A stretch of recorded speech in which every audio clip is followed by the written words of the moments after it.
What's going on, gang? Zakk Wild here, and we're all doing the hang on the Does Metal Have Soul podcast. Take care, gang.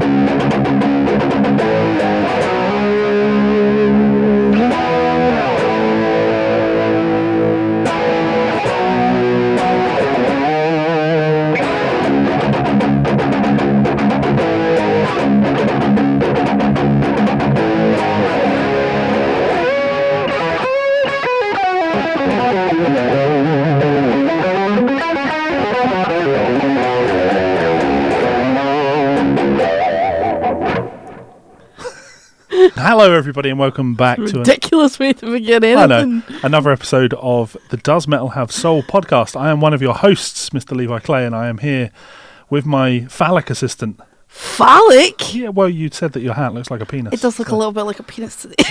Melisa Kelly, how's it going? I'm good, yes.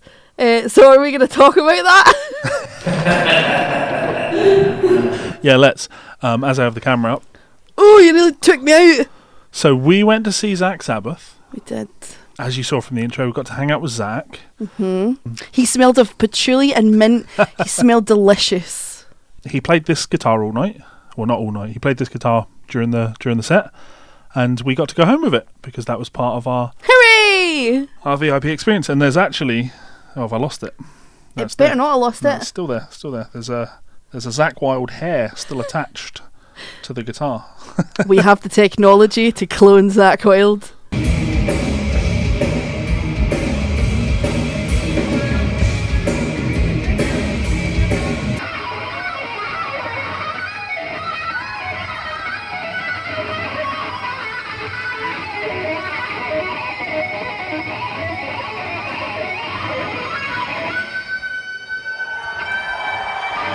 So yeah, this is really, really cool. It's set up terribly. That's probably worth pointing out. It's funny how different players' preferences work for them. You know what I mean?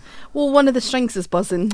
Yeah. And I don't know if that's preference, but certainly I would be like, no, this guitar's buzzing. Yeah, quite a chunky neck on it, but it's one of those, isn't it? It's made in South Korea. It's I don't know what they retail for. You actually can't buy this one. This was a special finish just for the tour to go to the VIPs.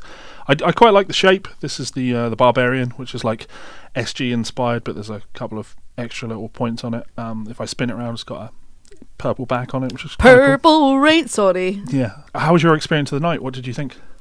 You almost took me out again. I thought that the meet and greet thing, I really enjoyed. Mm-hmm.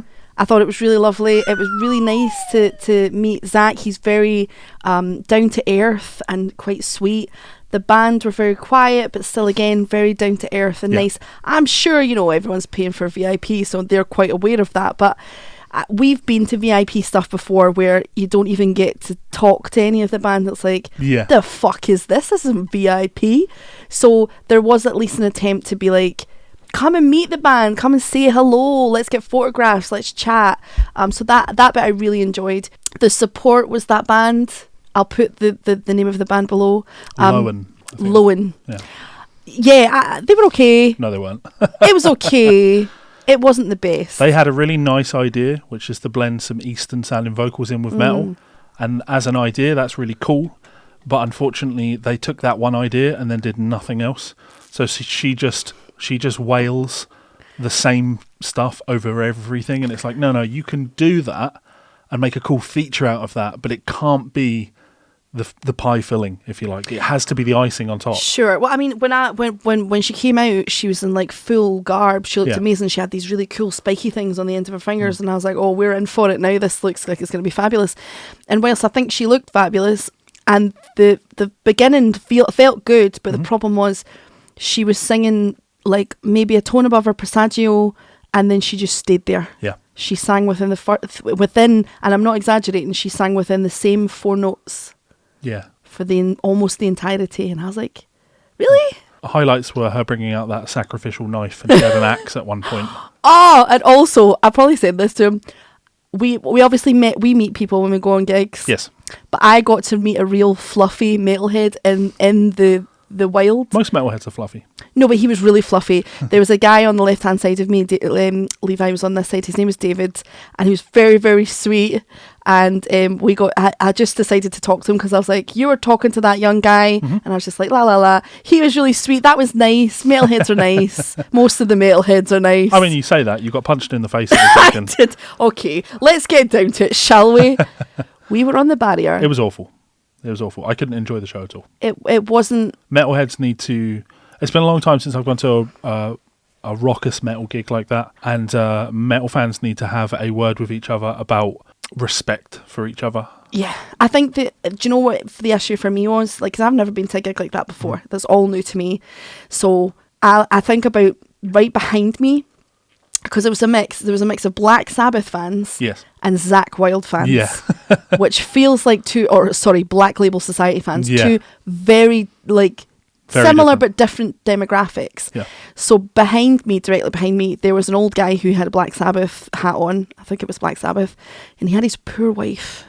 Now his wife was probably about 50. Yeah. She was very beautifully made up, and she was obviously just coming along for the ride, and she got fully, to use a Scottish term for a second, she got malkied a couple of times. She got malkied a couple of times, like shoved really badly. Sure. And at one point it was like she looked terrified, and then Because it was too much. It was too much. It was entirely too much. there was like, so I don't know if you want this story told, Oh, I but don't I'm mind. telling it anyway. So there was, and this is the other thing I was going to say. You've got these two demographics that have come together. Some of them want to crowd surf, and some of them want to enjoy the music of a band that they've known for decades. Yes. And there was an element of younger crowd Black Label Society fans who are also fucking Scottish, watching Zakk in a kilt and thinking, now is my time to drink enough whiskey to fully black out. Yeah. And so there was one or two really drunk guys, and one of them did something that, frankly, I'd like to meet him and go, tell me what your thoughts were when you decided to do this. Saw Levi, who was wearing his Black Label Society waistcoat.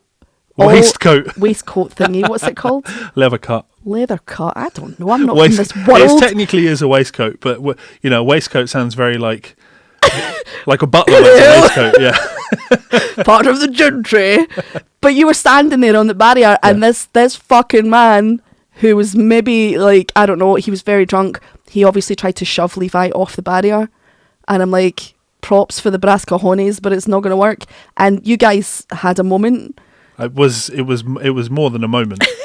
It was. I'm trying to be polite. He pushed me out of the way and got both his hands on the barrier, and I turned to him and said, "I don't fucking think so," and grabbed him with both hands and threw him back into the pit. Yeah. And then he came back to me drunk as a skunk. He was and so drunk. Like, he was scuffling and arguing with everybody. Around him. So He was making a nuisance of himself. It wasn't just me, but I don't know. The thing I've learned as I get older is that I don't fear death.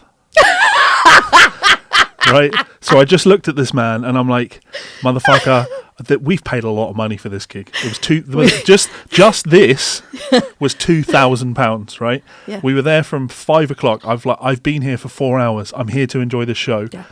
I will throw hands with you right now. And I made that very, very clear to him. Yeah. I was ready to fight him in that moment. I looked over. This is the succession of what happened.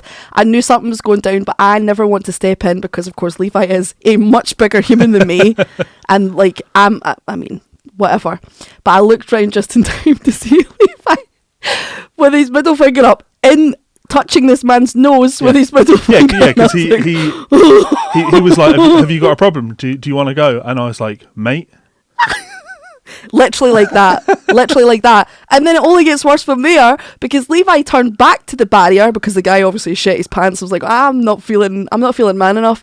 And he was flailing about drunk because he was and falling about because he'd been, and people were shoving. And he flailed over, and we're not on the right side, but he flailed over and he did this. He went, boosh, right in my eye. And of course, I'm a 38-year-old woman, everybody, okay? I haven't thrown hands with anyone in a very long time. In fact, I do have anger issues, but I control them incredibly well. But in that moment, I lost all grasp of civility of any kind, and I threw a fist at his ribs as hard as I possibly could. Yes, I am tiny, but you know what? Fists of fury. And then the bouncer came over. The security guy came over. And I thought he was going to go, I saw that, fucking get out. But he came over and he went, are you okay? And I was like, I'm fine. Fucking got me in the eye. Yeah. And my eye He got thrown out. He did get thrown He out. got It thrown was... out. I'm glad, all I can say is I'm glad that I didn't know. You didn't tell me you got hit in the face until after the No, gig. because I might be 5'9". Because I was ready to throw down at someone trying to get on in my space on the barrier. But if I'd found out that someone had hit you in the face, I would have fucked this guitar. I would have got thrown out of that venue. Yeah, well, I mean, he was very drunk. I'm sure it didn't put a crimp in his drunkenness, but he will have woken up the next day and been like, fuck, what have I done? Yeah. Been one of his many mystery bruises. Yeah, so my reflection on the gig was I couldn't enjoy myself, and the reason I couldn't enjoy myself is because I was on the barrier because I wanted to be up, be a part of the show. And unfortunately, literally every 30 seconds we had to cover our heads because we were the crowd surfers. Every 30 seconds without fail. But I think the issue is not the crowd surfing. I've seen crowd surfing happen before, and it's all very, in fact, if anything, it's quite sort of a camaraderie of like, let's get this person to the other side. But because there was a pit happening and there was people crowd surfing, and the people who were crowd surfing, there wasn't enough people to support them at the barrier, and they were still doing it. And no shade, no tea. I realise I'm a fat bitch, but one of them was about 300 pounds, and I'm like, boo, what are you doing? There's not enough people at the barrier for you to be doing this. Yeah, it's just a consideration thing. If you're going to crowd surf, it's a consent thing, I guess. It's like shitting yourself in public, like if everybody's okay with it, if everybody consents to it, then fine, right? But I've come here to enjoy music, not to get kicked in the head constantly, right? And I was wearing my professionally molded earplugs, like my ACS molded for my ears earplugs. They're like £120 or whatever, and one of them got kicked out of my head. And so I lost it. We found it at the end of the gig, and then I went to wear it at the next gig. The expensive part, the filter in the earplug had gone. So I've got to replace those earplugs, all because people can't respect other people's personal space. The worst of it is there was a chap behind me who had one of the cuts on, and it was a Black Label cut on, and he was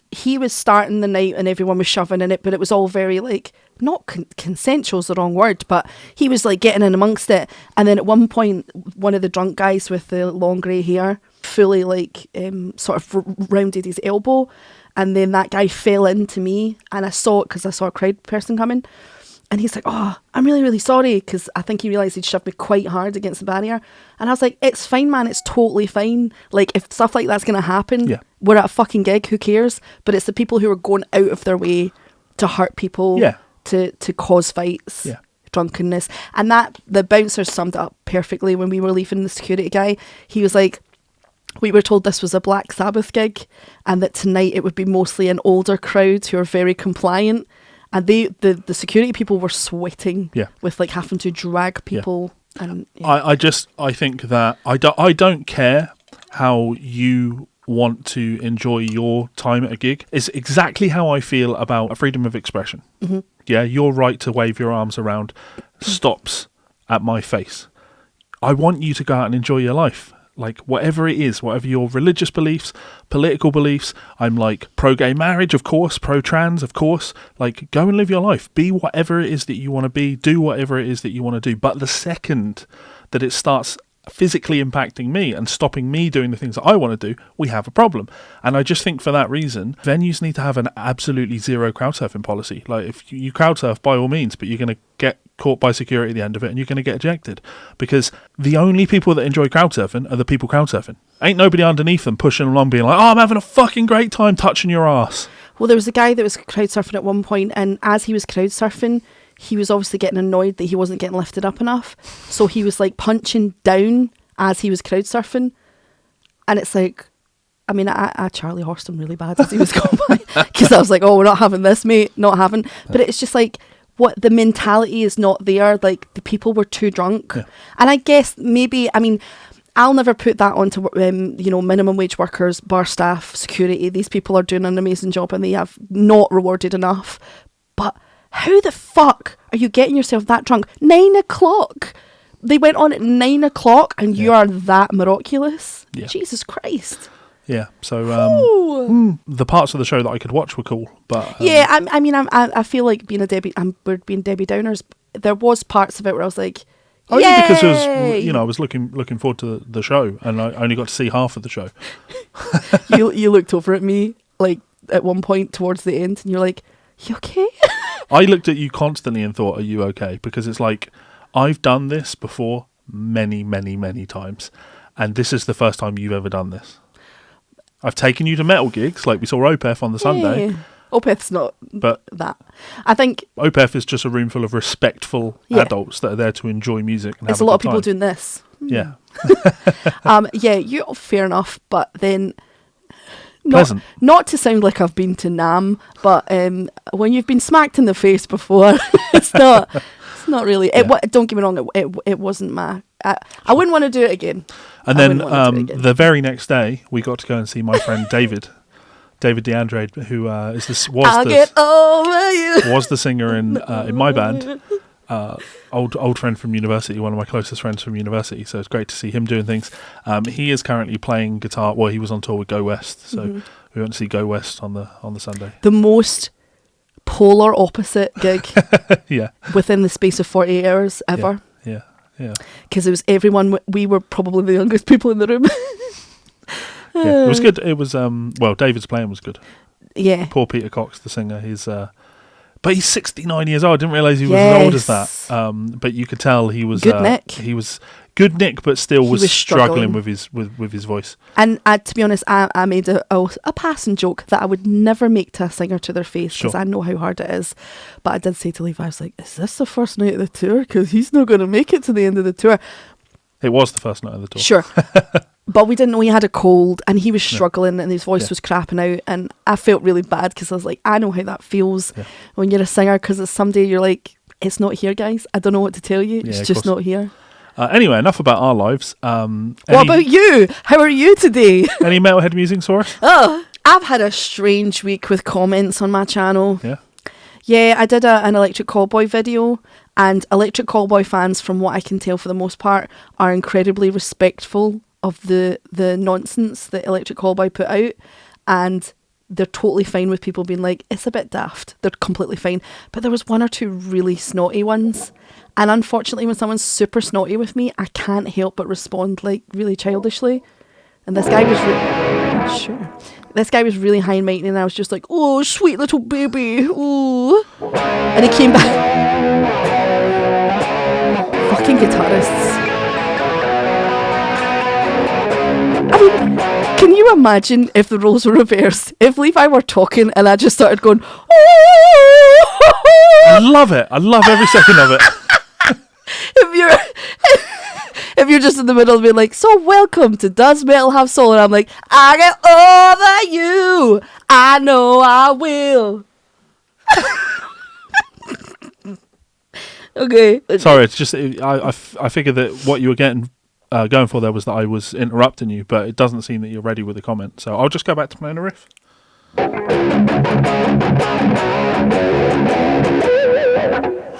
Okay, this one's a very short, silly one, and the only reason I point out, and we've talked about it already, but it made me laugh so much, because I was like, what? Someone commented on our last podcast. Yes. Gummery?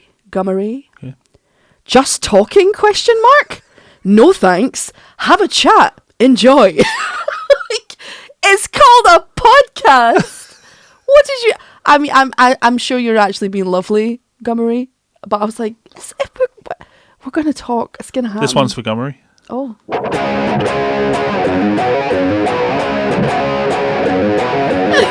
This one is from Killer Monjero and says, words of wisdom for you. Metal has so many subgenres that to identify a band with that subgenre is meaningless. Just say it's a metal band. Nope, terrible That take. covers... Terrible take. That covers everything from Poison to Infant Annihilator. Exactly, mate. You have summarised the problem right there. If I say, do you want to go to a metal gig tonight? I'm going to go And I go, define metal. yes, that sounds like fun. Let's go to a metal gig tonight. And I turn up and it's fucking Infant Annihilator. I'm going to be pretty pissed off. And if there's a room full of people there that were looking forward to seeing someone like Poison, they're going to be pretty pissed off. That's a dog shit take. And he knows that, because if you push that further, you can guarantee. I bet he'd say, I like metal, I'm a fan of metal, but I bet I can show you lots of metal that you in fact do not like. So yeah, I read it and I haven't been back yet because I'm sticking firm to I'm trying to just read everything and get back to the best ones I can and then tell people to fuck off in certain ones. But I read it and I was like, oh, I don't think we can say that. Yeah. It really matters, because just like this week or the past couple of weeks, we went to see Opeth, then we went to see Zakk Sabbath. Now, it's not as million miles away as I'm sure Infinite Annihilator and Poison are, but it's still far enough away that if you took an Opeth fan and sat them at the front of Zakk Wylde, they'd be like, oh no. yeah, and it's not just unique to metal. It's not metalheads being snobby. No. Like, the same thing applies in classical music. There is a world of difference, hundreds of years difference between Vivaldi and Rachmaninoff. Wouldn't know, don't know anything about classical music. So having broader terms, like we talk about Baroque music, classical era, Sure. the Romantic era, modern era, you go further back than that as well, and you just have different areas of a genre of music, and it's very helpful to have labels like this, not so you can put things in a box, but so you can market things. Yeah. And marketing is incredibly important, because if whenever bands came out, they were just like, we're a metal band. Like, oh, fantastic. What the fuck has that told me? Nothing. You've told me nothing. It's a meaningless label. It means nothing. We didn't get to talk about it last week, but we didn't buy tickets for Megadeth and Disturbed. Yeah, and Disturbed and Megadeth. I'd be surprised, actually. It's a very strange billing, Disturbed and Megadeth together on the same bill, because I can't imagine Megadeth fans are big Disturbed fans, and I can't imagine Disturbed fans are Megadeth fans. I wouldn't have thought so. I mean, I haven't listened to an absolute buttload of Megadeth and Disturbed, but what I have listened to suggests that the people who would enjoy Disturbed would tend to be people who listened to The Sound of Silence once and decided they liked it, and then actual people that really enjoyed their vibe. Yeah. And then Megadeth fans are more into like political statement and harmonic richness. And wild thrash solos. And I say, people can't... I'm not saying people don't like both of those bands, because I do, in fact, like both of those bands. Yeah. But they're very different vibes, and Yeah, I don't think they fit on the bill together. Yeah. Like, I was amazed to see Disturbed were headlining that, because to me, Megadeth are like peak. So Megadeth's like as good as it gets. Sure. They're going to be a high energy show, and then Disturbed are going to come on and what? Like, You couldn't take me anyway, yeah. because I would have to stand there when Disturbed are on and go, boo! You did that at Brad. Boo! You did that at Brad Paisley. I did do that at Brad Paisley. I will boo.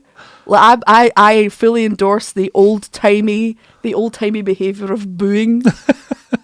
I've been booed before. Yeah. Suck it up, Hazel. Yeah. We should have been booed last night. No, actually, that's not true. We couldn't be booed. We should have been 'cause booed last night. No one was listening.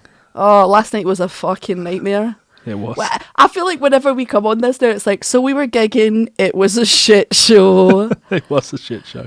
It was a shit show. It was one of those where neither of us could hear each other. The PA in that place is crapping out. We had no on-stage monitors, so we're just trying to hear ourselves through the speakers that the audience are hearing, but the audience didn't want to hear us, so they were just talking as loudly as possible. It's like, oh, we can hear nothing. Great. This just, I'll do a Mel. It was like riding a horse towards a burning stable. Yeah. I also, like, it's one of those ones where, so I've got partial hearing loss in my left ear, and so there's been times where I've been working in bands, like when I was working in the Crows for like 5 years, I had to get to a point, because no venue had any in-ear stuff, that I had to learn if I was in the right key by the vibration coming through the stage or the mic stand from the bass guitar, which sounds fucking mental, but it's You're like mostly Daredevil. kind of, but it's mostly doable. It's not bulletproof, but it's mostly doable. I couldn't even do stuff like that in that setting, Yeah. which when you think about it is bananas. We're not even a big ass band.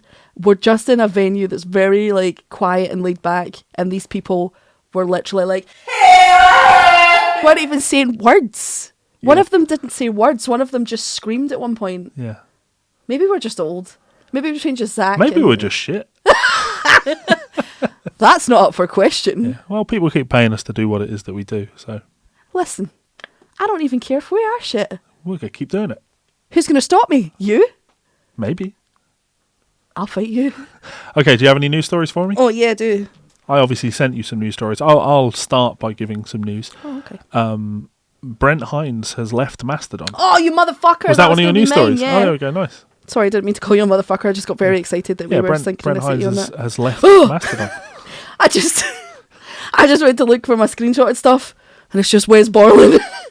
Yeah. Oh, I fucking love Wes Borland. Brent Hines has left Mastodon. Yeah. I wanted to be a little bit more prepared for this, but it's been a really busy couple of days. Yeah, I'm pretty sure that, especially through the pandemic era, Brent was constantly talking about how Mastodon don't make him any money. What? Yeah, constantly talking about how Mastodon don't make money. It doesn't surprise me. Yeah. That's so sad. Yeah. Okay, so the actual article that I've got, which is from Metal Sucks, says, "Holy shit, man. Colour me insanely surprised because I never would have thought in a million years that Mastodon would see any of their members leave the band, yet here we are.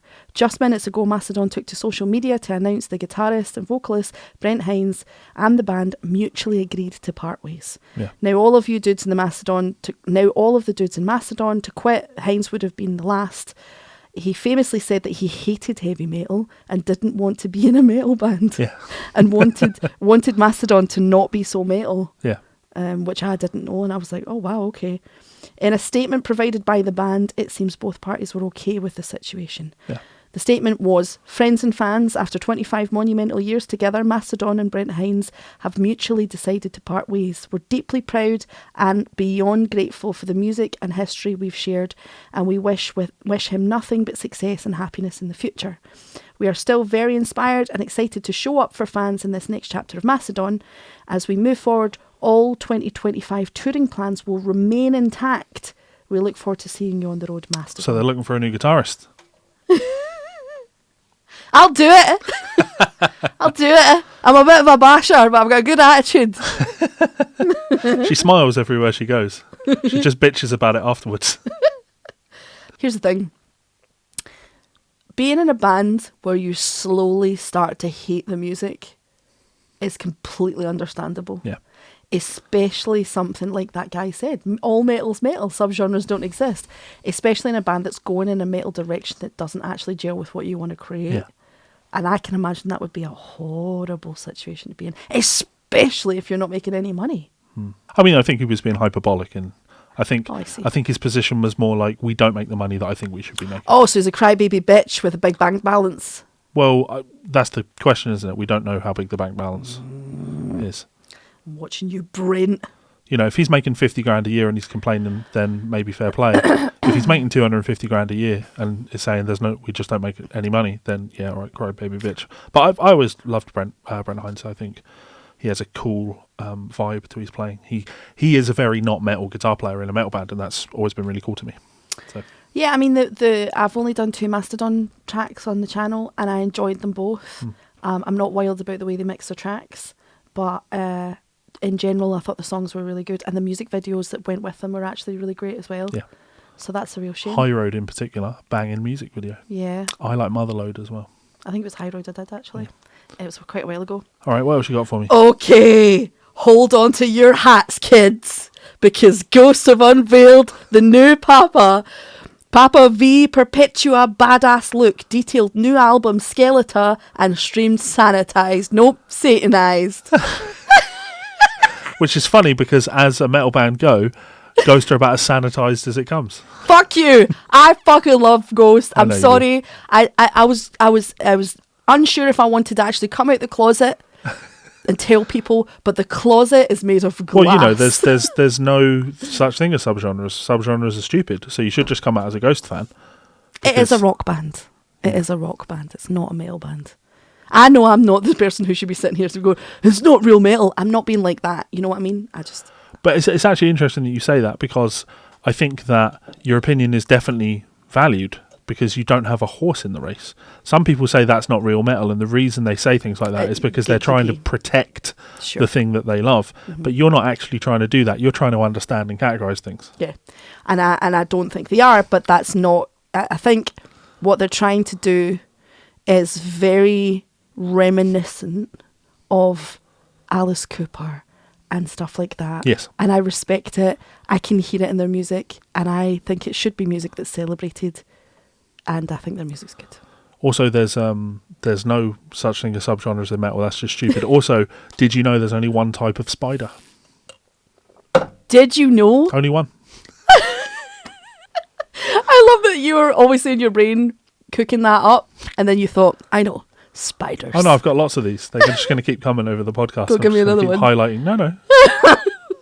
It's like burping in your ear. It's got to come out of the blue. Oh, nothing will make me more fun. If anybody ever meets me in public, well, if we built a rapport first, if you want to be like, oh, Melissa, quick, I need to tell you something, then burp in my ear, I'll never stop laughing.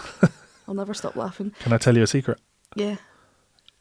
No. It doesn't work unless it's in your ear. So yeah, the article just goes on to talk about it. It's nothing that a lot of people don't already know. You're very excited though. I'm very excited for the new album. I like a lot of great metal, but I also like a lot of great metal and campy Ghost. rock. Yeah. Mel's been listening to them a lot in the car when we've been driving, and I always say the same thing, and that is none of this is bad. It's really, really good, in fact, at what it sets out to do. Yeah. But what they're setting out to do just doesn't excite me. So I'm really glad they exist, and I'm glad so many people love them, but it doesn't do much for me. Well, it's like, I think, it's like any genre, isn't it? Like when I love jazz. I love jazz music. And I will happily sit and listen to Miles Davis and Charles Mingus and fucking all of these older guys. I'll happily listen to the Brecker Brothers. Not as happily, if I'm completely What about honest. Kenny G? Because there's no such thing as subgenres in jazz. It's all just I don't jazz. want to listen to that. But I'll also listen to, I love Gregory Porter, but Sure. let's be fair, Gregory Porter is the McDonald's of jazz. Yeah, that's probably... No. He's accessible and mainstream. Kenny G is the I'll be honest, I don't even listen McDonald's to his music. of jazz. The bits that I've heard, I'm like, what is this nonsense? Okay, so last piece of news. No, there's not, because you've got the guitar that I sent you. Oh yeah, Yeah. forgot about that. Metal Sucks Again. Motorhead, CKY are featured in a newly announced Tony Hawk's Pro Skater 3 and 4 remaster. For many of us geriatric millennials, we were often exposed to killer music through We through did other talk about means. this, I think, on the podcast before. Yeah. The music from Tony Hawk's. Yeah. Family members, TV shows, best friends, really cool, weird dudes hanging out in the park, selling us pot. It was all a port in a storm when there was no internet. And then it goes on to say, Tony Hawk's Pro Skater series was really important. It had Rage Against the Machine, Papa Roach, Primus, Suicidal Tendencies were prominently featured. Earlier today, the folks behind Tony Hawk's Pro Skater 1 and 2 remasters announced the remaster of the next two games in the series, titled Tony Hawk's Pro Skater 3 and 4, were coming out on the 11th of June for PlayStation. And of course, the trailer featured none other than Motorhead's iconic song Ace of Spades. Yeah, I'm going to interrupt and do the usual. I don't care. I don't care. And bitch. and I'm sure I said it before. I've certainly said it. It might have been on the podcast. It might not have been on the podcast. The reason I don't care is because you don't need to sync music in games anymore. Because if the game has music in it, synced music rather than composing. I'm playing Hades at the moment, and the music written for that is great. So good. Yeah, so I just, it's music designed for the game, so it's cool. But when you are essentially, you just have a jukebox in the game playing music, I'm going to go into the settings, I'm going to turn the music off in the game, and I'm just going to load up Spotify on my PlayStation, and I'm just going to put on things that I want to listen to. Because I promise you, you cannot find something that I want to listen to more than the thing that I want to listen to. It's a different time. Yeah. It's just a different time. Yeah. Like, I remember playing Tony Hawk because my brother loved it. And I remember there was two songs that stuck out in my brain. And it was one that was like, Daddy was a race car driver. Yeah. Meh, meh, meh, meh, meh. And then there was another one that was like, do you have the time to listen to me? That's Green Day, yeah. Okay, whatever. And I just remember I would make fun of David and be like, this music's shit. And he'd be like, get fucked, you stupid bitch. But there was a couple of them that I thought were really good. Yeah. But it's a different time now. Yeah, so You've got really, Spotify really great back in the day. yeah. But I think it wasn't on the Dreamcast. It must have been the first Xbox. I remember you could put your CDs into it, and you could rip your music to it and save your music to the console. That's so cool. And then you could play that music in games. That was 20-something years ago, So to try and do things the way it used to be done. Don't you think we've lost so much? I don't want to be that guy. Yes. I don't want to be that creepy No, old we haven't guy. lost anything. Things have just changed. No, but do you not? We have, because we've lost all of the tactile adventure that goes along with acquiring your music. Yes, of course. You know, when I was very poor background. When you were young. When I was a young warthog, Yeah. okay? Wasn't that before records were invented? You would know. Mel would just walk 28 miles down to the local store to buy herself a wax cylinder of her favourite Joplin. You owe Jesus £3. Joplin's just classical music, so... But you'd go on a little mission. You get your friends to help burn music onto CDs. I did have cassette tapes. I am that fucking old. I had Janet Jackson's "If," which is a vastly inappropriate song for a fucking 9-year-old to be singing. It's about blowjobs. But I was in my room living my best life, and it's only a little adventure. We don't have that now. Kids now are just like, I'll just go online. I'll just go on Spotify. You don't know. You don't know what it's like to sit with the recorder and wait for the fucking radio guy to stop talking. Well, I agree with everything you're saying, but I also just think that... No, I also just think that change is change. Change is inevitable. Yeah. Things change, and you lose things when things change, but you also gain things when change happens. I loved the weekly trip that I would get to make to Ipswich, and I would use the money that I had made on a paper round to go and buy a CD. And I would listen to that CD, and that was all I had. And I just listened to that CD over and over, and it was great. But you bet your ass if you had have gone back to Levi and said, "Oh, see this one CD you've bought, and you've had to give everything you've had to work all week in order to buy this one CD." In actual fact, you don't have to have just one. You can have anything. You can listen to anything you want from any place in the world. Little unsigned bands. I've made friends with musicians that were unsigned bands and are now big bands, and I made friends with them when they were unsigned bands, on the other side of the world. That's cool. You just couldn't do that back in the day. So there's when you say it like that, I think about, I did the exact same thing. I had a job in a little summer cafe thing, and I was too young to make any of the coffee or anything. I just had to be a busboy style thing. What was the first CD you ever bought? I know what mine is, and it's hella embarrassing. I don't remember. Do you know what mine? Oh, no. No, actually, so I didn't. I remember going into, it would have been Virgin Megastores, and I went in to buy an album, and then I had this genius idea that I got better value for my money if I just bought loads of singles, because remember you could buy singles on CD as well? And some albums, like CDs, used to be like 20 quid. So I bought a bunch of singles, and I enjoyed the fact that I bought a bunch of singles because they had B-sides on them, and some of those B-sides weren't actually on the albums, right? As would happen, to encourage people to buy singles. So I think I went in and I bought, it would have been maybe Linkin Park's In the End and In Me's Crushed Like Fruit. Oh, see, that's quite, that's quite, not cool. It's not cool, but it's definitely, how old were you? 14, maybe? Sure. 12, 14, 13. Even then, Richie Rich over here just buying singles. My first one, I'd saved up all my money. I still remember it now. I got it from HMV. In Princes Street in Edinburgh. It was $3.99. Was it called HMV, or was it His Master's Voice back then? I'm literally 2 years older than you stupid bitch. Yeah, but 200 years is a lot, Dracula over here. Oh, I wish I was Dracula. No, it was Run DMC and Jam Master Jay. Yeah. It's Like That remix. Oh, wow. Yeah. That was my very first CD. I really liked hip hop. I listened to Cypress Hill when I was 12, and it wasn't okay. There was no censorship in my house because my parents weren't there. It didn't have any effect on me. Nice. All right, so there's also that guitar. So Mel will put the guitar up on screen. I just sent her a picture of it. This is Dimes guitars. Oh, yeah. Dimes guitars. The Dimebag Darrell company of guitars. And people are rightfully... what the fuck? Stop milking dead. It's like we said last time. I was talking to a kid at the gig, at the Zakk Sabbath gig, who was at Pantera. He said he saw Pantera last week. He did VIP for that. And I said, no, you didn't. And he said, yeah, no, I did. And I was like, no, you didn't. And he said, I promise you I was there. I was like, no, you don't understand me. You might have been there, but you didn't see Pantera because Pantera don't exist anymore. And I double-checked this last night because I wanted to make sure, because, Phil Anselmo joined the band late. I think it was the fourth album. The first album was Metal Magic, and that didn't have Phil Anselmo on. So Phil's not an original member. So I thought, okay, but Rex Brown, the bass player, he must be an original member. He wasn't an original member there. They had a bass player in the band before Rex Brown was in the band. You know who was? in the band originally? Dimebag Darrell and Vinnie Paul. Dimebag Darrell and Vinnie Paul are both dead. There's no Pantera without Dimebag Darrell and Vinnie Paul. In the same way that if Peter Cox wasn't on that Go West gig, the band behind him was in fact not Go West. Here, this is the issue though. I obviously can't use metal references because I don't have many of them for stuff like that. But it's kind of like the Prince side of things.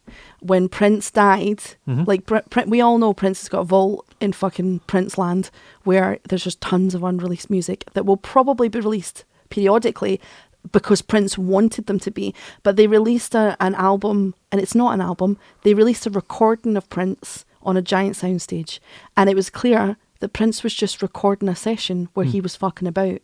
There's no way in hell that Prince would have wanted that released. Did I listen to it and cry and enjoy it? Yes, because he was dead. But it's just that thing, isn't it? When musicians die, it's like, what do we do when they're gone? Because we want to celebrate who they were and never forget them for their contribution to art. But also, if they were here, would they be cool with this? And I'm certain that Prince would have listened to that live stage recording and be like, this is me noodling on a Thursday afternoon. Can you please take this down? Yeah. Yeah, I just think that if Dimebag and Vinnie wanted Pantera to be going, they would have stayed in Pantera, but they didn't. They left Pantera and made Damage Plan. Different band. So, so for the Dime Company to be coming out, and it's Rockin' Rita, I'm pretty sure, if my memory serves me correct, is his ex, or, well, I guess technically girlfriend. Are you still someone's girlfriend after they die? I don't know. Yeah, I don't think they were married. Anyway. Wait. So wait, if you died, yes, I'd still be your girlfriend. Would people refer to you as Levi's girlfriend? Probably. Yeah. So anyway, she's in control of the business side of things. So she left. He was with Dean Guitars when he died, and he'd been with Dean Guitars up until about 2 years ago. And Dime's been dead for fucking. Oh no! Actually, I'm going to walk that back. Sorry to interrupt. 18 years. I'm going to walk that back. It depends on how long they were together. Yeah, sure. Because some people don't get married and some people don't do all of that stuff. Yeah. Anyway, so she elected to not renew Dime's contract with Dean Guitars, and has gone off and just made other guitars with Dimebag's name on it. It's like, bitch, he never saw these guitars. He can't sign off on these. You can't put his name on these. These aren't his guitars. These are your guitars. And you are just milking the emotional relationship that his fans have with his name. And it's disgusting, and I hate everything about it. Every last little bit about it. I don't like that. That's chewy. Yeah. I don't like it. Yeah. Like, if you kicked it... I know that's twice now I've mentioned your death. But if you kicked it tomorrow... No one will buy anything that you put my name on anyway, so...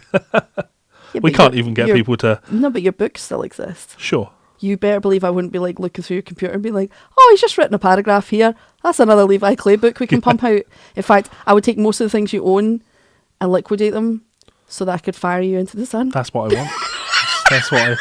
That's literally what I want. She's not said, I should be clear, I'm going to look dead into the camera and say, that's not her coming up with a funny thing. No. I told her that's what I want. I want her to try and send me as close to the sun as possible. And I've already said to Levi, the beautiful, delicate fucking funeral that I want with wonderful music and a celebration for people. And Levi's like, I'm just going to throw you in the Clyde. Like a lawn dart. No, I want a nice funeral, okay? You torpedoed fucking into hell, can't even get... Yeah. Even in death, I'm still like, oh, well. Yeah, so no one's going to buy anything that they put my name on after I'm dead, so don't worry about that. We can't even get... This is where I look dead into the camera again. We can't even get people who listen to a free podcast to sign up for a free trial at Piano. Oh, don't give them shit. Link in the description. Go sign up for a free trial, please. You do you, Barbara. I will love you all, regardless of what happens. I just might well not get the funeral that I want. Okay, shall we move on and talk about the bands plural this week? Sure. So I sent plural? I sent you a little video that you may well have seen recently. I'm going to let you watch it, and while you're watching it, put it on screen for people. Okay. You may have seen this. Right, you want me...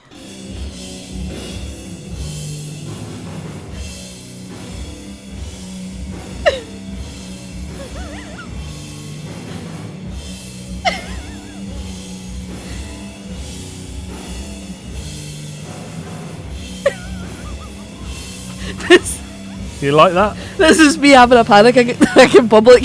Yeah.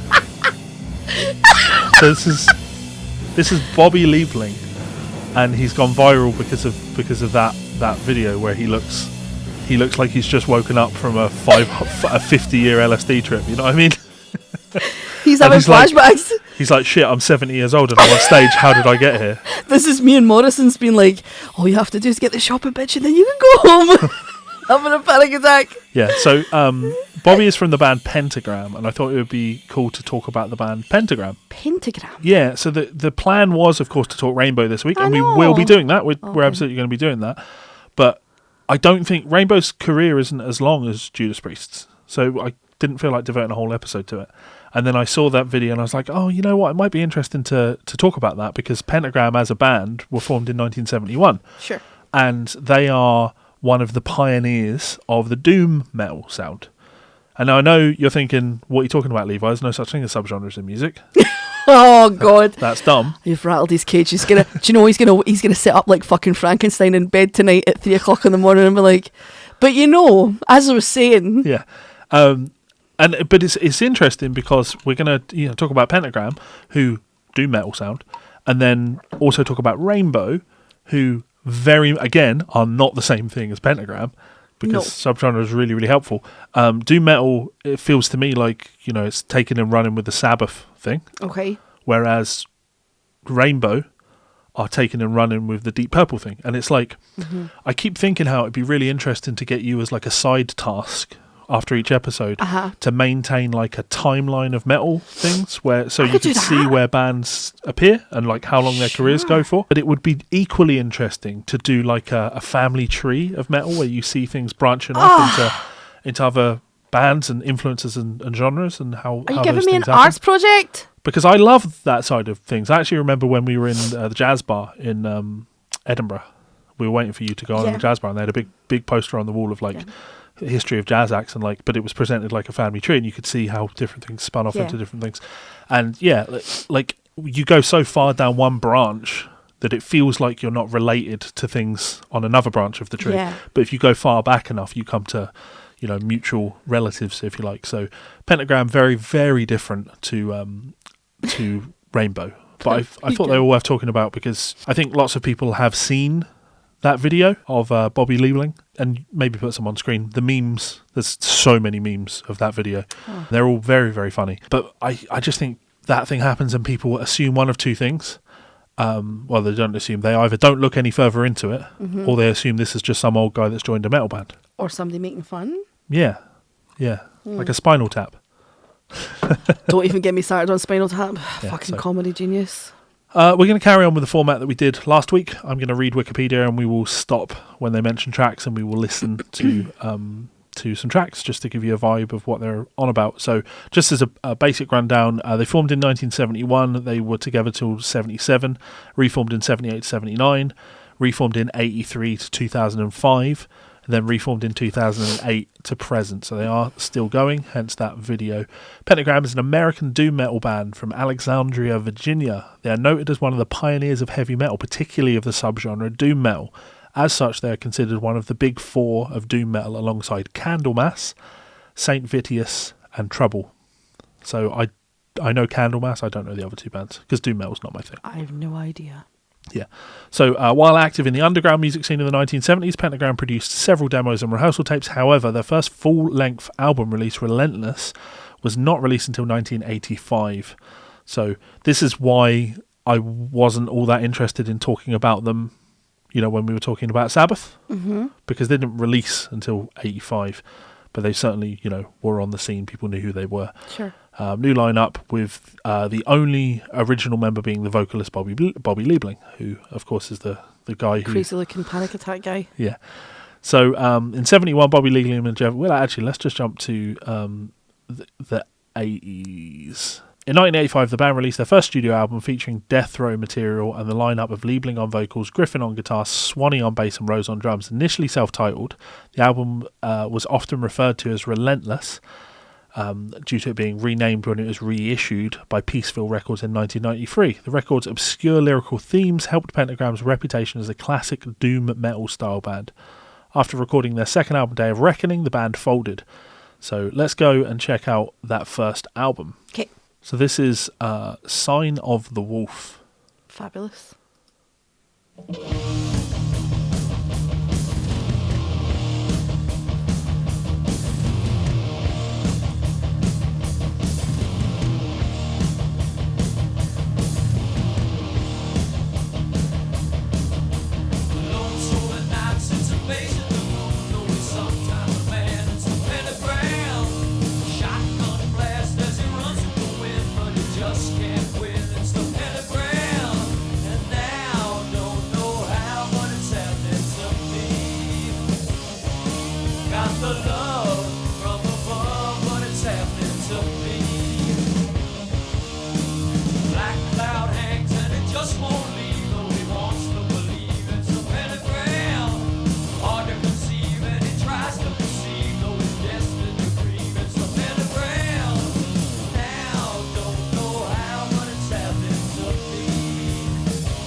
What do you think? There's more room in that recording than there is music. It's recorded. It's recorded like you can hear where the instrumentalists were standing in the room and how far back. I like it. I like that kind of recording, that sort of lo-fi recording. There's so much space inside that recording. Musically, it feels very sort of like Dad rock? Yeah. Yeah. Dinosaur dad rock, but that's okay. And yeah, there's a lot of space in that room. You could just imagine, though, having this album in the 80s. I remember, my dad talking about wanting to go and buy the Sex Pistols, Never Mind the Bollocks. And, you had to ask the record store for it because they kept it under the counter. Yeah. Because it would upset people.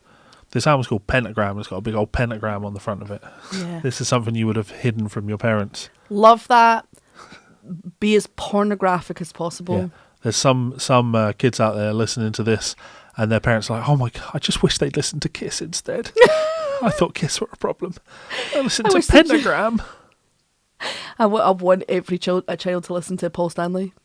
Yeah. Skipping around in his drag. It's interesting. Another, like, I don't mean to be so nostalgic today. The death of, because we wouldn't necessarily do that the same now, I don't think, with kids.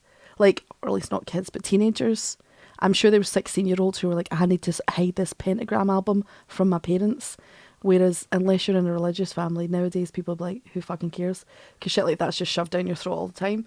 But the satanic panic thing that happened back in the day, yes, it was bigger than it is today. Yeah. But conservative Christians are still very much trying to keep that whole thing alive. There's still bands that are, Harry Potter, like, they're not a band, but there's parents out here like encouraging the burning of Harry Potter books because it promotes witchcraft. I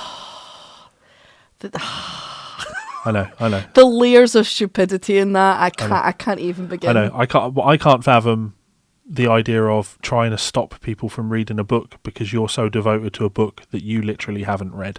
And they're both about wizards. Come on. They're both about secret magic wizards. Yeah. The only time you've read that book is when you sat in a room and had a man read it to you, like... Read it to you and do nothing else if you're fucking lucky. Yeah. Yeah, I mean... Yeah, Dinosaur Dad Rock, I enjoy it.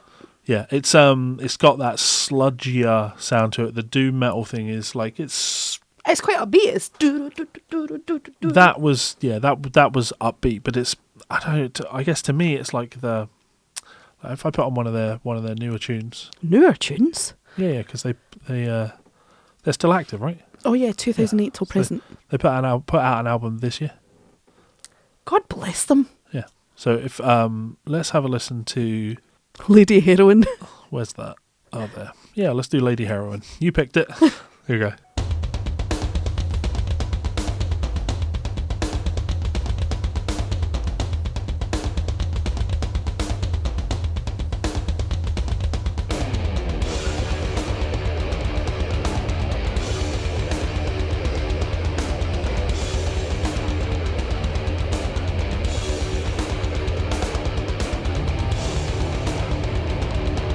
sludgy. Yeah, okay.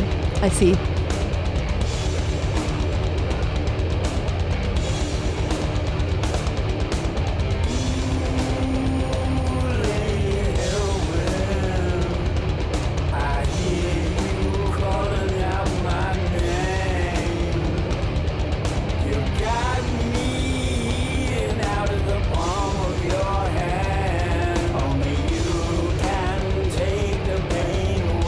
Oh, his vocals sound fucking terrible.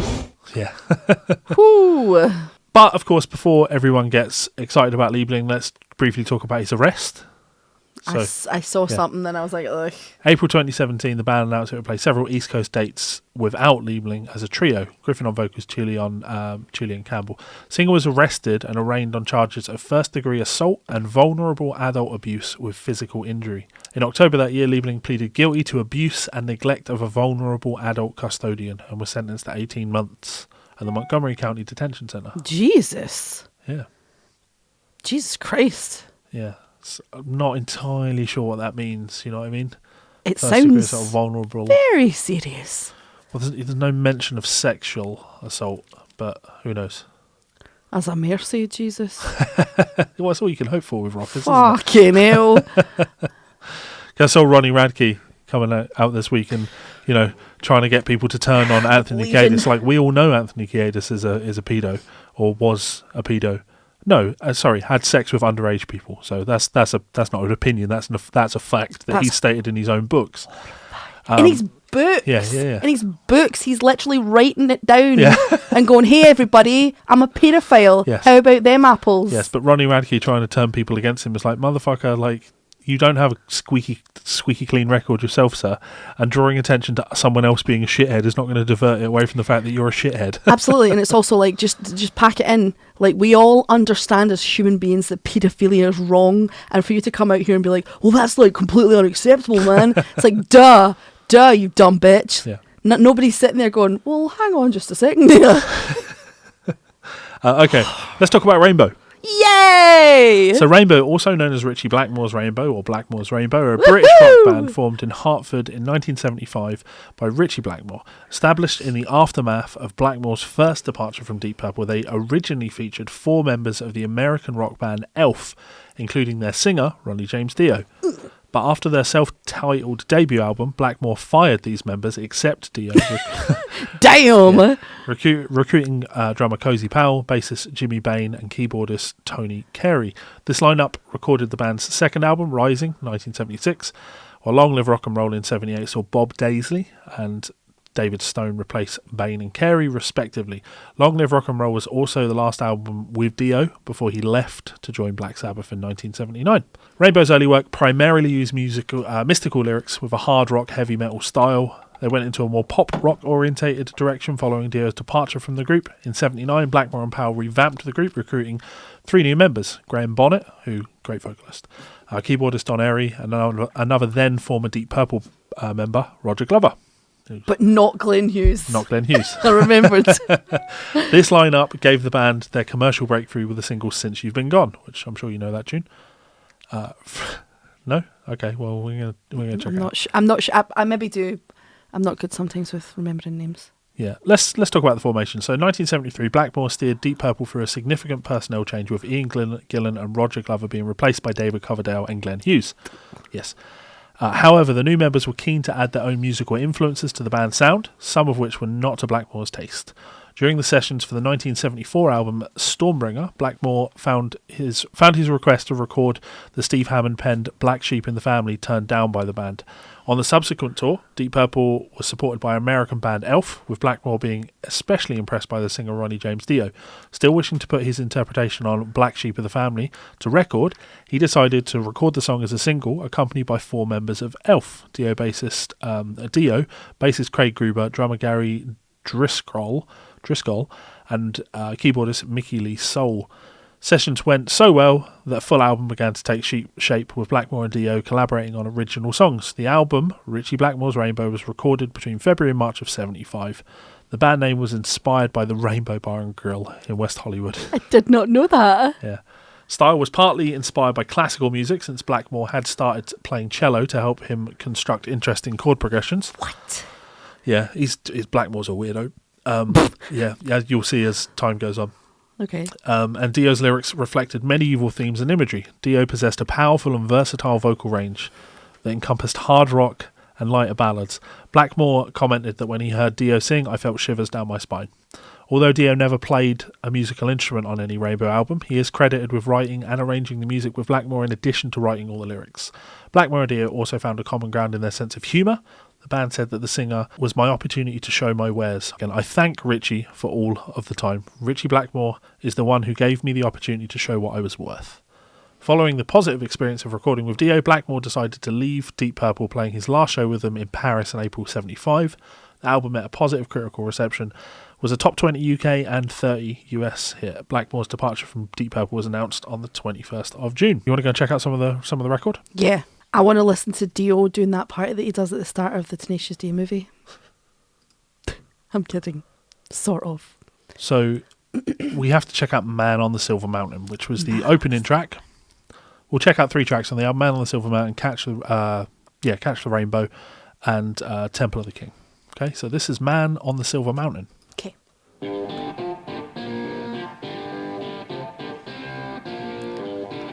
This Crossroads.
What do you think? Totally different from Pentagram, right? Oh my god, so different. Rock. Sure. I think that the music side of that was completely listenable. Yep. And interesting and you know, had a groove. But all of it in my mind is playing second fiddle to Dio, because if you took Dio out of that song, if you took Dio out and you just put in another very competent singer. Well, we're going to see that as we listen to more Rainbow, because they have different singers. It's not going to be the same. All right, here's Catch the Rainbow.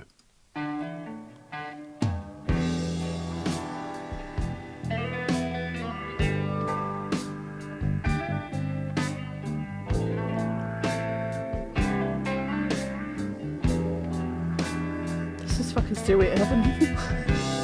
Not Stairway to Heaven. What's the one I'm thinking of? Little Wing.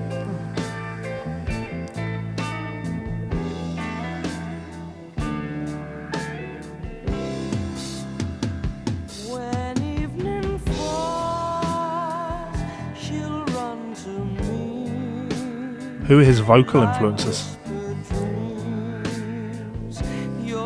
I don't know the answer. I'm listening. I was already cooking up the side of the board. Soft and warm, she'll touch my face, a bed of straw against the lace.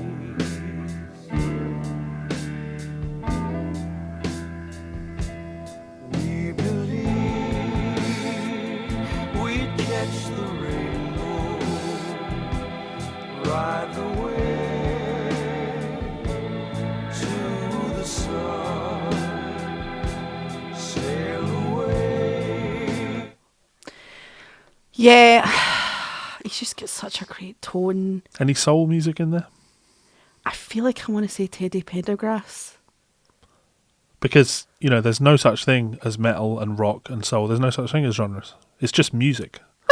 Subgenres are just stupid. Let it go. yeah, again, Dio's got such a wonderful tone. Hearing him do his own harmonies as well is always fun. And it's the colour with which he can sing with. So he can do all of the very squall. And I use the word squall because we talked about it on the channel before. The difference between distorted fry vocals and squall is quite different. Squall tends to be used in things like gospel music. Yep. And it's far more thick in its texture.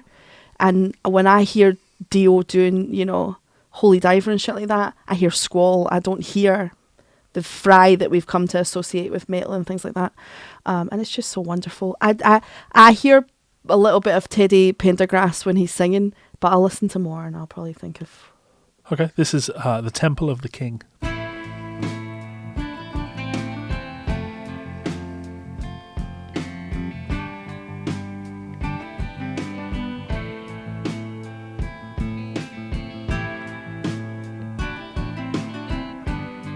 Those panned acoustic guitars.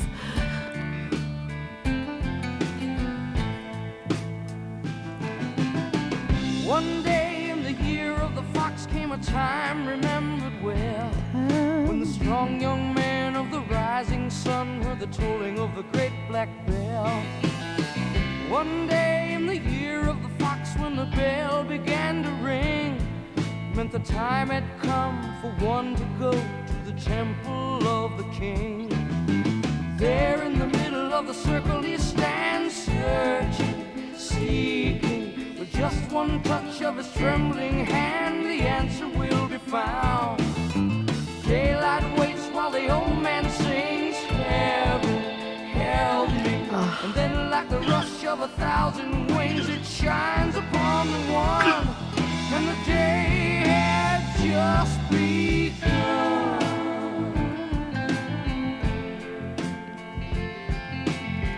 Oh, that was so nice. Yeah. Yeah, the harmonies, the lyrics were very nice as well. What did you think? Yeah, I mean, I find rainbows, I know where they go. I know the direction that they head in, and I know where Blackmore goes. I didn't realise he was in here with us. I was so confused there for a second Yeah. when you were like, I know where Rainbow goes, and I was like, Murder. They killed everybody. sorry. They played Hitler's wedding. So, yeah, no, I know where they go. I know what direction everybody. So it's interesting to hear it. I know, well, we're about to talk about it, right? So after the release of Long Live Rock and Roll and its extensive world tour in '78, so there was another album after this, Blackmore decided that he wanted to take the band in a new, more mainstream direction, away from the sword and sorcery themes. Dio did not agree with this change and left the band. Now that is funny to me because Ritchie Blackmore now is his band for as long as I've played the guitar has been a band called Blackmore's Night, and they are a Renaissance band. Like he plays Fucking lute. hell, Ritchie Blackmore. Yeah. I feel like he'd be a real pain in the arse. Yeah, by all accounts, real pain in the ass. So, in a 1979 interview with Sounds, Blackmore said, "If they were good enough, they'd still be in the band. I'm not putting down the other musicians who were in the band, but no one has ever left Rainbow. It's a fact. Not a confrontation. Well, you just didn't quite make it. You'll have to do other things. Ronnie was a very good singer. I still like him, but he was becoming very lackadaisical. I'm sure if he were here now, he would argue the point, but the fact is, Ronnie was not contributing what he should have done, and he knows that. For the last 2 years, I would have put down a riff, the progressions, given him the basic melody, and he would write the lyrics. I found that in the past year, he wasn't really doing that. He was bitching about the fact that it was Ritchie Blackmore's Rainbow, and I'm going, look, I've tried after 3 years to make it just Rainbow, not my Rainbow." I'm sorry, Ritchie Blackmore, you have revealed your hand. Yeah. He was a pain in the arse. Yeah, a massive egotist. When people leave the band, we don't give too many reasons because we don't want to hinder their career. But if someone's not pulling their weight, then I will not put up with someone who's second rate. I'm not going to jump on stage and say, "It's all right, ladies and gentlemen. I know they're not very good, but they are my friends," like most bands do. A couple of people in the band were taking quite a few drugs and consequently were falling asleep while they were playing because they'd been partying all night.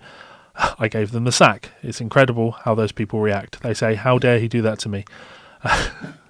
What? Just, well, I know you have experience in. Oh, like, don't even get me fucking started. Like, yeah, I've my main band, and I don't mind saying it here because none of them will ever watch my channel, and none of them, I think, would be offended because the one or two of them that's apologised to me since have grown up by about 10 years.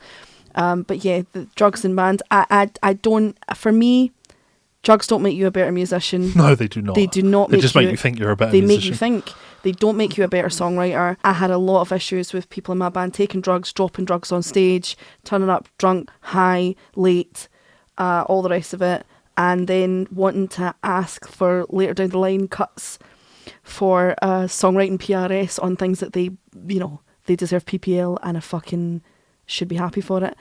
But so for that side of it, I'm like, okay, Richie, I'm back on your side a bit more. The bit before that, when he's like, when people aren't pulling away, he didn't need to say all that. He's a star at this point when he's quoting all of this stuff. He doesn't need to say that. You can literally just say, you could do, it's the Macedon of the whole thing. You could just go, we're parting ways, whatever. Even in bad situations, when I've had to sack people from bands, I've never went then on any social media or anything and went, this person's an arsehole. Yeah. I've just went, oh, it didn't work out. And that's Richie that. Blackmore has a reputation of being a fucking ridiculous egotist. That makes sense. Who nobody really wants to work with. And there's a reason he's thought of very highly for what he did when he was younger, but then I think his ego got the better of him. Yeah. And to say someone like Ronnie James Dio wasn't pulling his weight. I don't believe that for it. I don't believe that for a minute. I've also seen there's old footage of like recording sessions and just recordings from inside studio when Dio was working with Richie Blackmore, and from the way that Dio talks and the way that he carries himself, I just don't believe that as a singer who plays no instrument would behave that way. I just don't. And I know singers get a bad rap, and some of them absolutely deserve it. But no, I'm not just because I love Dio. I don't believe any of that. He would also go on and do Sabbath for a long time and pull his weight there, and then go on and have a very successful solo career, very influential solo career,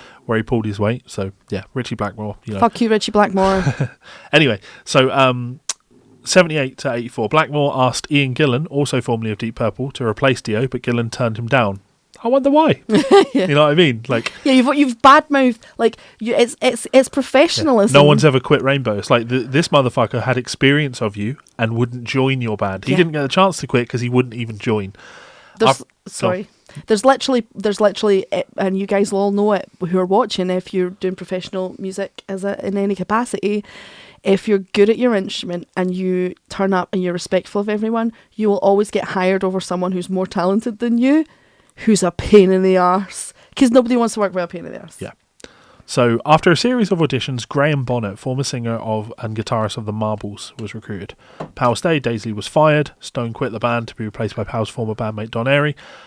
Obviously not true, because nobody's ever quit Rainbow. People are only ever fired because Richie Blackmore is that much in control. What a dickhead. Yeah. Blackmore hired a former Deep Purple member, Roger Glover, as producer, bassist and lyricist, because of course, Richie's a genius, but he can't write lyrics. The resulting album, Down to Earth, featured the band's first major singles chart success, All Night Long. So let's start with that. All night long. Oh, no. So this is All Night Long with Graham Bonnet on vocals. Okay.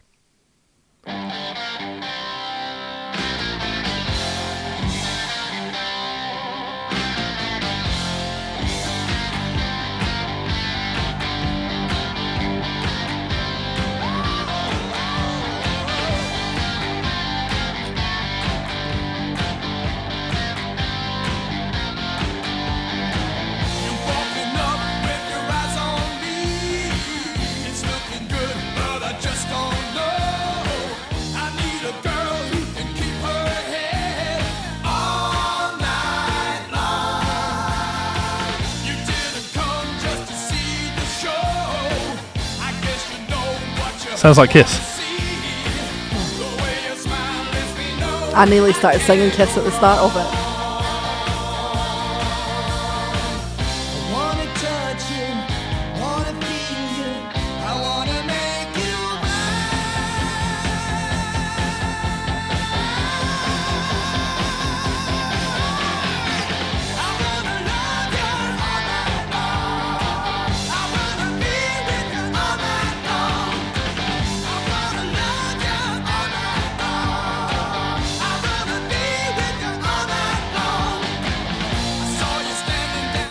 It sounds good. It sounds a lot more commercial. It sounds a lot more like Kiss. It sounds Graham Bonnet. Graham. Graham. He's not posh. like Graham Bonnet. Hyacinth Bouquet.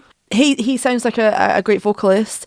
I don't think his timber's as good as Dio, No. but then very few vocalists are. It's kind of that thing, isn't it? Like, ooh, to go from having Dio as your frontman, it doesn't matter. And there's lots of metal bands we've covered where the singer has been changed, and sometimes to the better and sometimes to the worst.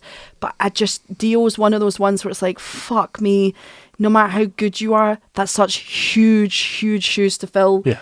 Timber wise, forget technique, because Dio's technique's fucking bulletproof for the most part. Forget all of that, because Graham can obviously do all of the like sort of all that stuff, but it's the timber. You can't replace that. It's just part of him. So this is Since You've Been Gone, the band's biggest hit, most famous song. Oh, I know this. Since you've been gone.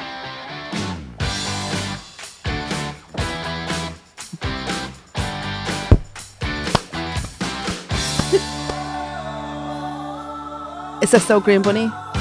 Bonnet. Bunny. Yes. Unless he changed singer mid-album. So I get out of bed, put on my shoes, and in my head, thoughts slide back to the breakup. These four walls are closing in. Look at the fix you put me in. Since you've been gone, Since you've been gone, I'm out of my head, can't take it. Since you've been gone, since you've been gone, I'll break it. Oh, oh, oh. since you've been gone, Oh. so in the night I stand beneath the backstreet line. I read. Thoughts? Well, that's a fucking great song. Yes, it is. But it's That's- poppy as all hell. Yeah, that's commercial success comes with writing Yeah. commercially viable music. That's commercially viable music. Yeah, I like commercially viable music. I think pop's a great genre. There's lots of pop, and there's lots of great pop that I enjoy, and lots of reasons to recommend pop to people. Again, I think Graham sounds a lot better on that track. Yeah. He has the the tone and the technique of someone, I believe, who probably lost his voice quite quickly at some point, because it sounds very strainy style of voice. But I could be wrong. Some singers do tend to prove you wrong, because Dio sounds very set. He sounds like there's anchoring going on for days, and that he'll have that voice until he's 100 years after he's dead. But no, that was great. It's a great song. That song was written by Russ Ballard. Russ Ballard. Not written by Richie Blackmore. We'll come back to that. In 1980, the band headlined the inaugural Monsters of Rock Festival at Castle Donington in England, which now you would call the Download Festival. Ah! Yeah, so, headlining festivals, Yeah. they're a big band after the, popularity of that song. However, this was Powell's last Rainbow gig. He had already given his notice to quit. I mean, obviously that's not true. Nobody's ever quit Rainbow. No one's ever quit Rainbow.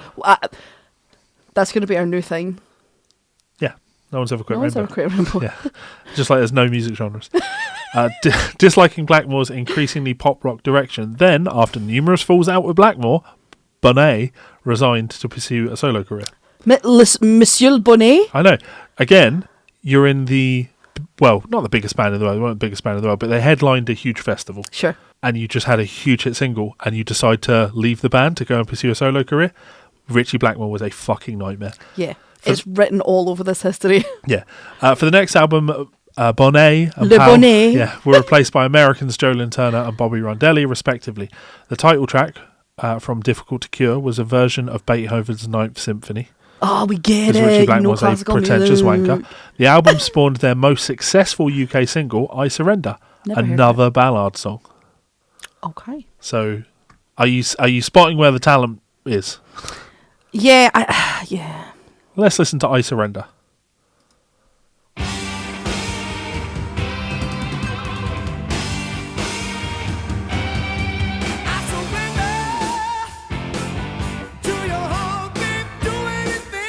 This is Joe Lynn Turner. Yes. Oh, Joe's a great vocalist. He sang for Malmsteen as well.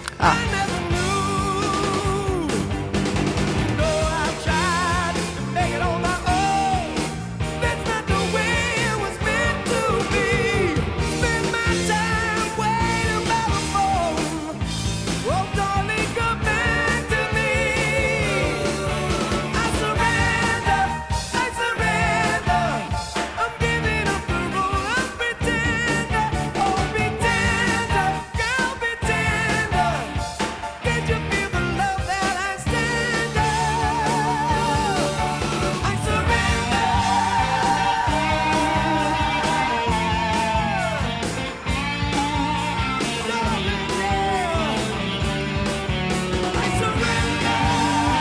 gotta go.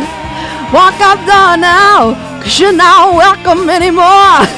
Weren't you the one who tried to hurt me? Goodbye. Yeah.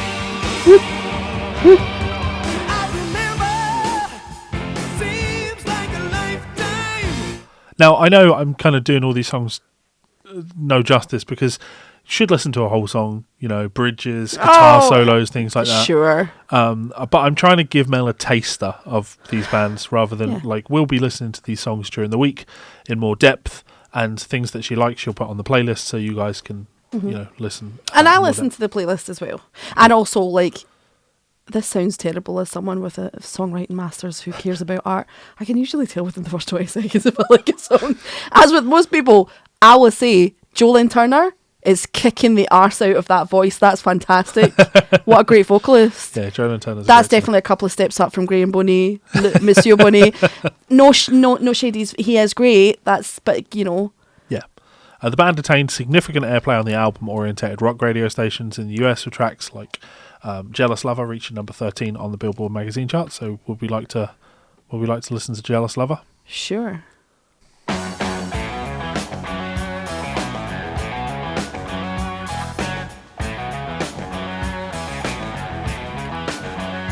Lost and lonely, clouds hide the sun. Out on the highway, it's open and run. Cold, empty nights, demons in my head. It's something I did, oh baby, something you said. And it's hard to discover that you're just another jealous lover. And it's so tough to take, but you're making no mistake, jealous lover.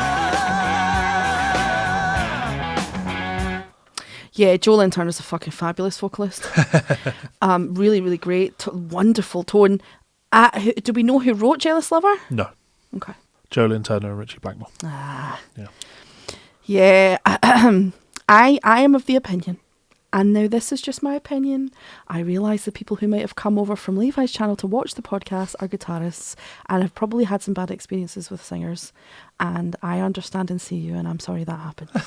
However, yeah, I think I can sometimes when I listen to things, I can hear the phrasing that's getting used, and I'm like, a guitarist never picked that phrasing, not in a million years. Sure. A singer picked that phrasing, and that is to say, I don't think there's plenty of guitarists, because I know you guys use phrasing in a very different way. Yeah. Neither one is better, neither one is more talented, neither one is more skilled. But I definitely, when I listen to things, I'm like, this is a very, very talented guitarist, but a singer's writing these phrases. Yeah. And I think that's a skill that singers don't get credit for sometimes as writers. Not all singers want to write, and I understand that too. Because I've worked from instrumentalists before who are like, hey Melissa, here's what I'm expecting you to do, and they'll sing it at me and I'll go, what the fuck is this? Jesus Christ. You've never heard of a phrase in your whole life. Oh, sorry, I thought you were about to say something. No, I was listening to you. No, I like I say, just that, you know, I think listening to that, it sounded like some of those phrases, I was like, oh yeah. Yeah. I thought it was going to be Russ Ballard again. So, yeah, they released another album, and they had some mainstream success with it, but they were losing a lot of their early fans because they'd taken on such an AOR album-orientated rock sound, which is cheesy rock stuff, right? Blackmore claims on his website that the song's video for The Street of Dreams was banned by MTV for supposedly controversial hypnosis theme. But Dr. Thomas Radecki of the National Coalition of Television Violence criticised MTV for airing the video contradicting Blackmore's claim. What's that? Blackmore not telling the truth? Who would have guessed? Unfortunately, the truth quit Rainbow. No, sorry, Richie Blackmore fired the truth. No one has ever quit. No one's ever quit Rainbow. Yes, so during the early 80s, Rainbow's management, Thames Talent, had coordinated attempts to reform Deep Purple Mark II. By April 84, Blackmore and Glover had committed to the reunion, and Rainbow was disbanded. And then final Rainbow album, Final Vinyl, Nice. that's a good name, Well was done. released in 86. A double live album covering the band's whole history. It also includes 3 stray studio B-sides. In 88, after joining the band Impellitteri, Graham Bonnet covered Since You've Been Gone on the group's debut album Stand in Life. 93. Since you've been gone. Blackmore left Deep Purple again due to creative differences with other members, and reformed Rainbow with the all-new members featuring Scottish singer Dougie White. Dougie White! And where is Dougie White from? Fucking Motherwell! Yeah. I actually don't think that's true. I legend has it, Motherwell is a broad, like a broad catch-all area. In like, you say you before you lived here, you were living in Glasgow. Aye. But you were in Ridley. Ridley is so like... Yeah, we're in Coltness, but you'd say we're in Wishaw. But you go further afield and they'd say we're in Motherwell. He's from Wishaw. He's from Wishaw. Yeah. Right. Yeah. Oh, Dougie White, look, he's happy with face. I knew I liked him. So the band released Stranger in Us All in 95 and embarked on a lengthy world tour. Would you like to hear some of Stranger in Us? Sure, has this got Dougie on it? Yes. Absolutely want to hear it. I thought you might. Like, I feel like Scotland has some really fantastic singers who've ended up in places like rock. Mm-hmm. And I think it's a shame that we have such terrible accents. Because you've got like Sheena Easton and Annie Lennox and Bon Scott and a whole bunch of wonderful singers. But see, nowadays, people are like, oh, you're Scottish, so you do trad music then? Like fucking Amy McDonald just been like, oh, the heather and the Highlands and ooh. You're like, no, I do soul music. And they're like, oh, we're not interested in that. Yeah. Scottish people doing soul music? Nah. I will just add to the Richie Blackmore ego. So I couldn't find this album on Rainbow's discography on Spotify. Okay. Because it's not Rainbow, it's Richie Blackmore's Rainbow as a separate band. That's so fucking stupid. Yes. So this is Wolf to the Moon. Okay.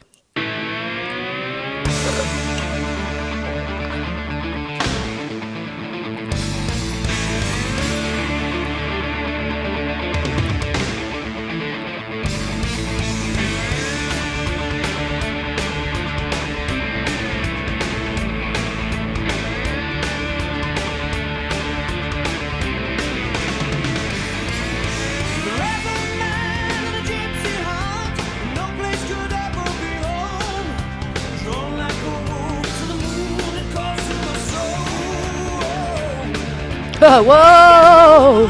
That was good.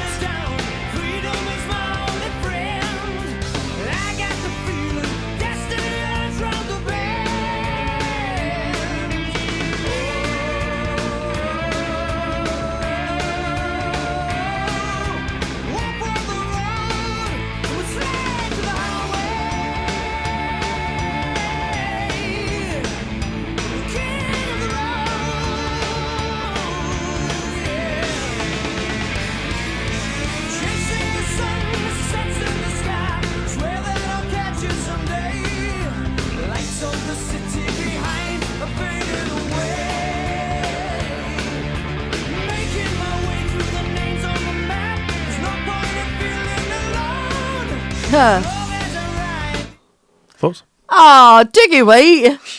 Thank you for not making a mockery of me, because I was prepared to stick up for you, like, regardless if you were pish. But that was really good. Also, excuse me with the melisma. Excuse me? Yeah. Dio had good melisma. That was very good. In fact, I would argue that that's a melisma that Dio probably wouldn't have went for. Well, you have to listen to Mel when she says this stuff, because her melisma is so good they literally named it after her. Yeah. Before me, it was just called really fast note thing. No, they called it Isma. is my balls. Oh, for fuck. These nuts. Why? What is it with men? It's always come go back to your balls. Yep. Okay, one more, Aerial.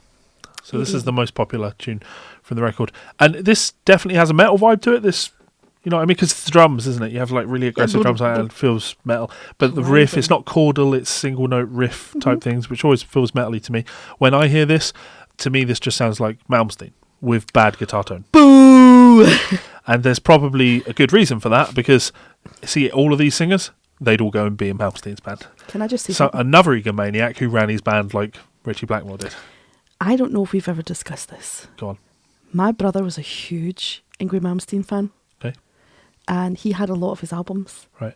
And he would copy trying to play them. Okay. Like try to play like him. I think by the age of like 17, I had heard more Yngwie Malmsteen than any other kind of metal music. That was the majority. And I hated every minute of Well, That's not to say it's bad. That's not we're to say going to it's be listening bad. to a bunch of it. Oh, I hated it. I don't know if it's just because my ear wasn't developed to hear anything that complex. Maybe. I just hated it. So Ariel.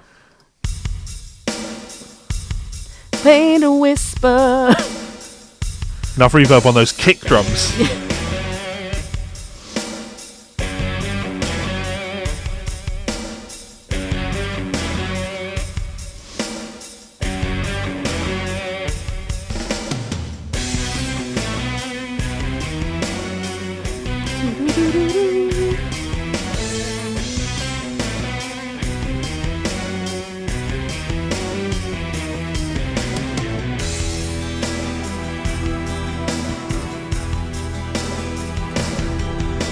Search for her on the dead of night, silhouetted by candlelight. In a whispered word, she is gone. No stranger without a name, and in a darkened room they all look the same. Like the sands of time, she slips away. So far away.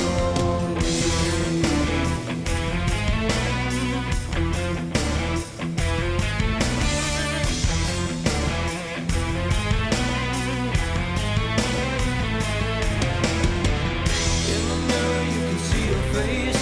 She's an angel dressed in the blackest lace.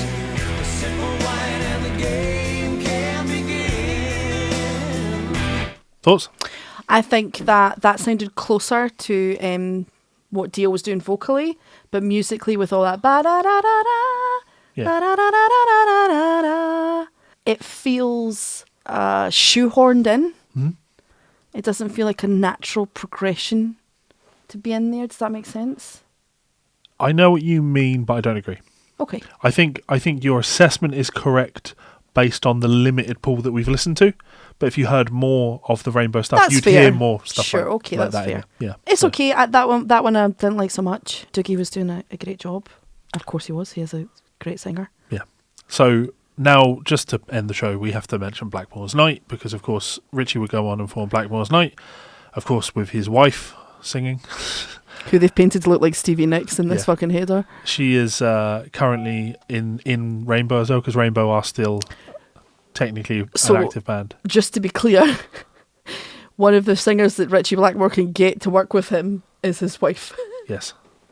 And it looks like they don't actually have a vocalist currently. They have a guitarist, backing vocalist, keyboard, bass, backing vocals, and drums. Anyway, so he would go on and do Blackmore's Night with his wife, and yeah, it sounds like this.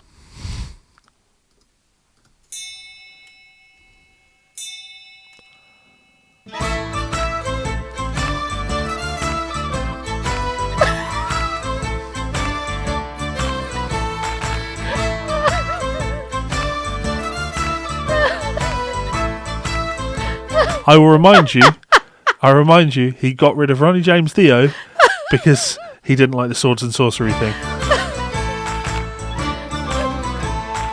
Merrily we sailed along, though the waves were plenty strong. Down the twisting river, Ryan following the song. Legends faded, storyline tried to warn us all. Oh, they called her Lorelei, careful or you'll fall. It's Under a Violet Moon. Fucking shut up.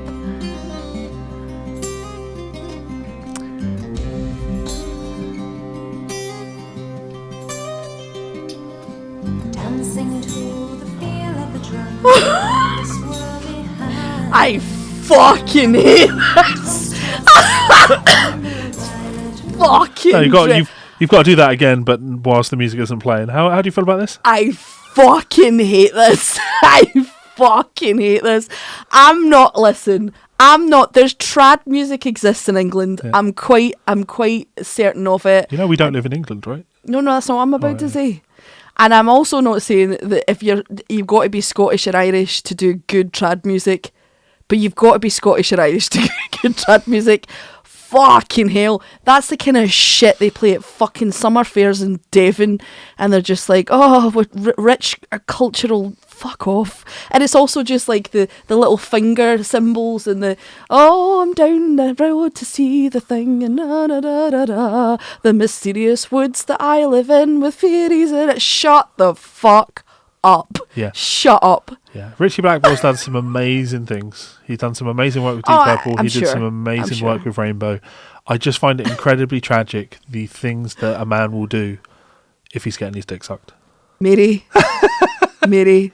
this is why I know for a fact that you as a person cherish your own integrity. Yes. Which is why I know that if I turned round to you and I played you something like that, I've just written a new song, babe. Are you ready to play the guitar on it? And it was, we went to the woods today, we met ourselves, they're coming the other way.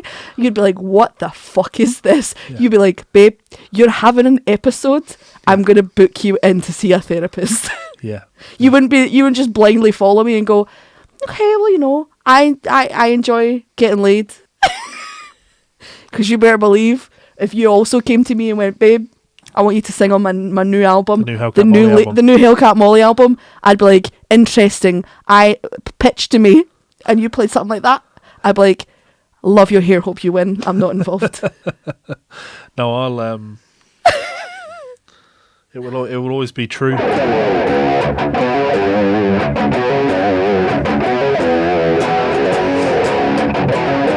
that a song?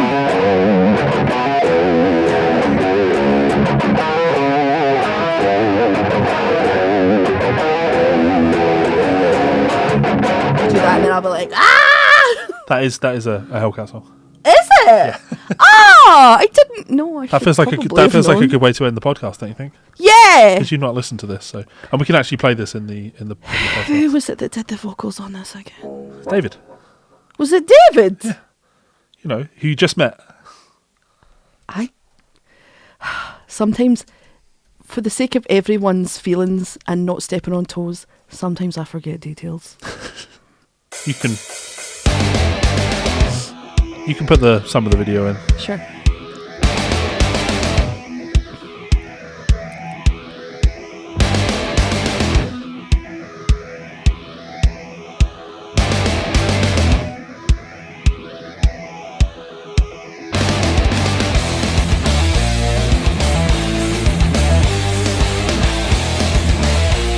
Look at this big sexy bastard!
Now, of course, this is just an opportunity for me to do a guitar solo, as everything was.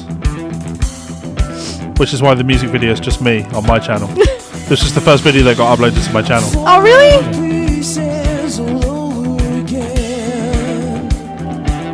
Yeah, David should sing like that. I can't play like this anymore, unfortunately. Great vibrato coming up, though.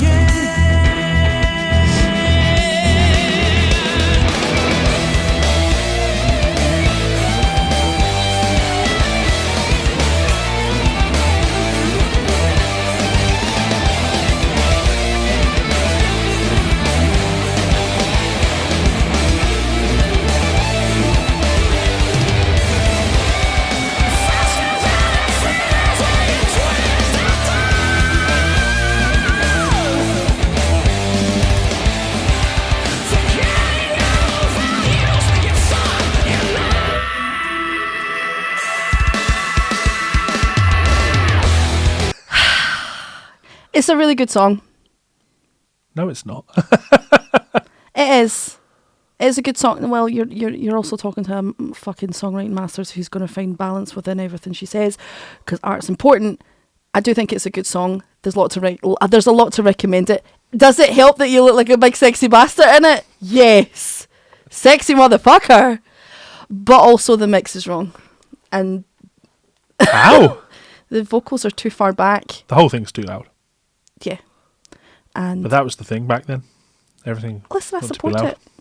And here, like, I'll always be honest with you, because I respect your intelligence, and I'm never going to sit here and be like, that was amazing. Do you know what I do sometimes when I see shit like that, though? I think, God, can you imagine what would have happened if we'd have met when we were both younger and had a very short-lived and very not healthy relationship?